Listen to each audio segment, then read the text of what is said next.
ایک دن حضرت موسیٰ علیہ السلام کوئی دور کی طرف جا رہے تھے تو رستے میں انہیں ایک شخص ملا اور کہا کہ اے موسیٰ، آپ اللہ سے بات کرنے جا رہے ہیں تو ان سے بولیے کہ مجھے اور رزق نہیں چاہیے، بہت زیادہ ہو گیا اور مجھے سنبھالنے بھی نہیں ہو رہا، تو بس اب میرا رزق بند کر دے۔ اور جاتے ہوئے رستے میں انہیں ایک اور شخص ملا جس نے حضرت موسیٰ علیہ السلام سے کہا کہ اے موسیٰ، آپ اللہ سے میرے لیے بولیے نا کہ مجھے کچھ تو دے، میں اس غریبی سے تھک گیا ہوں۔ جب حضرت موسیٰ علیہ السلام کوہ طور پر پہنچے تو انہوں نے اللہ سے سارا معاملہ عرض کر دیا،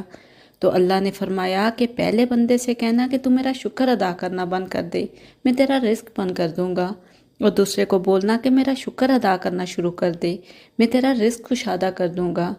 حضرت موسیٰ علیہ السلام نے ایسا ہی کیا تو پہلے بندے نے کہا کہ اے موسیٰ، جس نے مجھے اتنی نعمتوں سے نوازا اس کا شکر ادا کرنا کیسے چھوڑ دوں؟ اور دوسرے نے کہا کہ اللہ نے مجھے دیا ہی کیا کہ جس کا میں شکر ادا کروں؟